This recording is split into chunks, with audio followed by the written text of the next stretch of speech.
1882년 여름, 조선의 하늘은 뜨겁게 타올랐습니다. 하지만 더 뜨거운 것은 구식 군인들의 분노였습니다. 별기군은 넉넉한 봉급을 받고 좋은 무기를 지급받았습니다. 반면 구식 군대인 무의영, 장화용 군사들은 13개월째 봉급을 받지 못했습니다. 우리가 뭐가 되었단 말이냐? 나라를 지키는 군인인데 13개월 동안 월급도 안 준다니. 겨우 지급된 쌀에는 모래와 겨가 섞여 있었습니다. 선해청 관리 민겸호가 쌀을 빼돌리고 모래와 겨를 섞어준 것이었습니다. 이게 뭐냐? 사람 먹으라고 준 게 이것이냐? 한 군사가 쌀을 선해청 관리에게 집어 던졌습니다. 민씨 척족들이 나라를 좀 먹고 있다. 말다툼이 벌어지고 구타가 시작했습니다. 선해청 당상관은 주동자를 잡아들였습니다. 감히 관리를 때리다니, 당장 처형하라. 이 소식이 퍼지자 구식 군인들이 들고 일어났습니다. 우리 동료를 죽이다니. 수백 명의 군사들이 선해청을 습격했습니다. 창고를 부수고 민겸호를 찾았지만 그는 이미 도망친 뒤였습니다. 민씨 척족들을 찾아라. 별기군 교관 호리모토를 죽여라. 난병들은 일본인 교관 호리모토의 집을 습격했습니다. 호리모토는 간신히 도망쳤지만 일본 공사관 직원 한 명이 살해당했습니다. 이제 궁궐로 가자. 민비를 제거해야 한다. 군사들은 창덕궁으로 몰려갔습니다. 궁궐은 순식간에 무법천지가 되었습니다. 마마, 빨리 피하셔야 합니다. 난병들이 궁으로 쳐들어옵니다. 상궁들이 황급히 달려왔습니다. 난병들의 고함 소리가 점점 가까워졌습니다. 민비를 내놓아라. 나라를 좀먹는 여우를 죽여야 한다. 민비는 순간적으로 결단을 내렸습니다. 내 옷을 벗어라. 궁녀옷을 가져와. 화려한 왕비 복장을 벗어 던지고 평범한 궁녀옷으로 갈아입었습니다. 머리를 풀어 헤치고 얼굴에 재를 묻혔습니다. 마마, 신처들과 함께 가시옵소서. 궁녀 4-5명이 민비를 호위했습니다. 그들은 후원담을 넘어 궁을 빠져나갔습니다.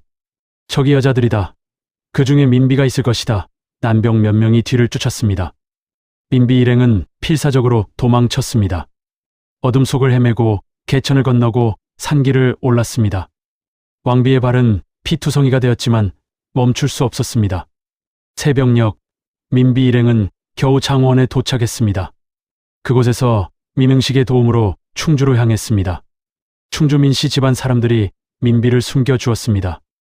마마, 괜찮으십니까? 괜찮다. 살아만 있으면 된다. 민비는 초라한 시골집에서 목숨을 부지했습니다. 조선의 국모가 궁녀옷을 입고 도망쳐야 했던 그날 밤, 그 수치와 분노를 평생 잊지 못했을 것입니다. 한편 궁궐에서는 난병들이 대원군을 찾아갔습니다. 대원군 대감마님, 저희를 살려주십시오. 민씨 척족들이 나라를 망치고 있습니다. 대감마님께서 다시 정사를 돌보셔야 합니다. 대원군은 속으로 쾌재를 불렀을 것입니다. 드디어 때가 왔다. 난병들을 이끌고 궁궐로 들어간 대원군은 다시 권력을 장악했습니다. 민비는 어디 있느냐? 아마 난리통에 죽은 것 같습니다. 그래? 그럼 국상을 치러야겠구나. 대원군은 며느리가 죽었다고 선포하고 상복을 입으라고 명령했습니다. 하지만 그의 눈빛에는 회심의 미소가 어려 있었습니다. 10년을 기다렸다. 이제 다시 내 세상이다. 대원군은 민씨 척족들을 제거하기 시작했습니다. 민겸호를 비롯한 여러 민씨 일가가 처형당했습니다. 별기군을 해산하고 일본과의 관계를 끊으려 했습니다. 우리는 다시 예전의 조선으로 돌아간다. 하지만 민비는 살아있었습니다. 충주에 숨어있던 민비는 청나라에 밀서를 보냅니다. 청나라 이대인 지금 조선에 반란이 일어나 대원군이 불법으로 권력을 잡았습니다. 이것은 조선과 청나라의 관계를 해치는 일입니다. 부디 도와주십시오. 이용장은 즉시 움직였습니다. 조선에 우리의 영향력이 약해지면 안 된다. 군대를 보내라. 청나라는 마젠창과 오장경을 보내 3,000명의 군대를 이끌고 조선으로 들어왔습니다. 대원군은 놀랐습니다. 청나라 군대가 왜 여기 왔단 말이냐? 당신은 조선의 내란을 일으킨 죄인이오. 우리와 함께 텐진으로 가시오. 이게 무슨 소리냐? 나는 조선왕의 아버지다. 하지만 청나라 군대는 강제로 대원군을 배에 태웠습니다. 조선의 왕 아버지가 외국 군대에 납치되는 초유의 사태가 벌어진 것입니다. 결국 청나라 군대가 대원군을 납치해 텐진으로 끌고 갑니다. 인비는 다시 환궁했지만 이때부터 조선은 청나라와 일본, 외세의 간섭이란 깊은 수렁에 빠지게 됩니다. 권력을 위해 외세를 끌어들인 며느리, 권력을 되찾기 위해 난병을 이용한 시아버지. 둘의 싸움에 나라는 멍들고 있었습니다. 세월이 흘러 1890년대 동학농민운동이 일어나고 청일전쟁에서 일본이 승리합니다. 일본은 조선을 삼키려 했지만 명성황후는 러시아를 끌어들여 일본을 견제하려 합니다. 일본에게 명성황후는 눈엣 가시였습니다. 일본은 끔찍한 계획을 세웁니다. 여우 사냥, 바로 명성황후 씨의 작전입니다. 그런데 비극적인 건 일본이 이 작전의 대원군을 얼굴마담으로 내세우려 했다는 점입니다. 물론 대원군이 며느리를 죽이라고 직접 지시했는지는 논란이 있지만 그가 일본의 손에 이끌려 강제로 궁에 들어간 것은 사실입니다. 1895년 10월 8일 새벽, 일본 낭인들이 경복궁을 습격합니다. 그리고 조선의 궁모는 처참하게 살해당하고 불태워집니다. 을미사변입니다. 며느리의 죽음 소식을 들은 대원군. 그는 과연 웃었을까요? 아니요. 전해지는 바에 따르면 그는 내 며느리가 대단하긴 대단했지 라며 허망해했다고 합니다. 명성황후가 죽고 3년 뒤 흥선대원군도 세상을 떠납니다. 죽기 직전 그는 며느리를 보고 싶어 했다는 말도, 아들 고종을 그리워했다는 말도 전해집니다. 두 사람의 관계는 단순한 시아버지와 며느리의 갈등이 아니었습니다.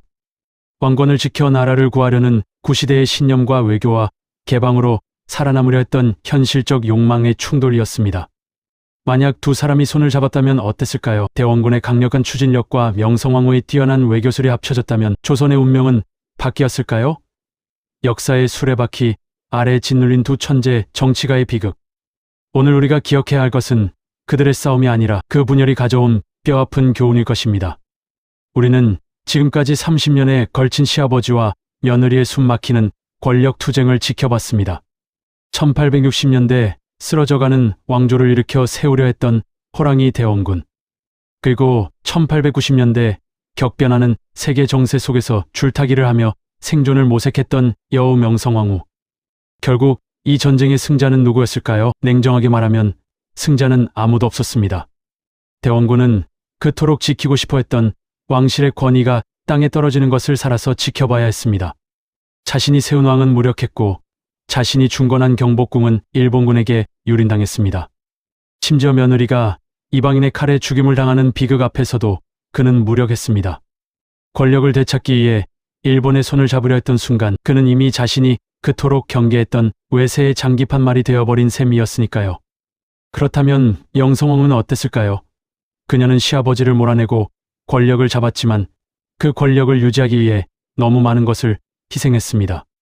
청나라를 끌어들여 백성들의 분노 동학농민운동을 짓밟았고 러시아를 끌어들여 일본을 막으려다 참변을 당했습니다. 그녀의 탁월한 외교적 감각은 나라를 위한 것이었을까요? 아니면 자신의 권력을 위한 것이었을까요? 역사는 아직도 그녀에게 망국의 책임을 지닌 요보와 시대를 앞서간 외교가라는 두 가지 상반된 평가를 내리고 있습니다. 가장 큰 패배자는 바로 조선의 백성들이었습니다. 위정자들이 권력 다툼에 눈이 멀어 외세를 집 안방으로 끌어들이는 동안 백성들은 일본군에게, 청나라 군대에게, 그리고 부패한 탐관오리들에게 짓밟혔습니다. 시아버지가 이기면 상투를 틀고 며느리가 이기면 머리를 깎아야 한다는 우스갯소리가 돌 정도로 백성들에게 그들의 싸움은 생존을 위협하는 재앙일 뿐이었습니다. 둘 다 권력욕이 강했고 머리가 비상했으며 누구보다 조선을 자신의 방식대로 통치했습니다. 하지만 그 방식의 차이를 좁히지 못했고 서로를 제거해야 할 적으로만 규정했습니다. 내부의 분열은 외부의 적보다 무섭다. 이 평범한 진리가 조선의 멸망을 앞당긴 결정타였습니다. 흥선대원군과 명성황후, 그들의 치열했던 30년 권력전쟁은 우리에게 묵직한 경고를 던집니다. 함께 살기를 찾지 않으면 공멸할 것이다. 오늘 우리가 살펴본 이 비극적인 역사가 단순히 지나간 옛 이야기가 아니라 오늘을 살아가는 우리에게 지혜의 거울이 되기를 바랍니다. 역사를 잊은 민족에게 미래는 없다고 하죠. 오늘 이 이야기가 여러분의 가슴에 작은 울림이 되었기를 바랍니다. 내용이 유익하셨다면 구독과 좋아요, 잊지 마세요. 전 다음 시간에 더 흥미로운 역사 이야기로 찾아오겠습니다. 감사합니다.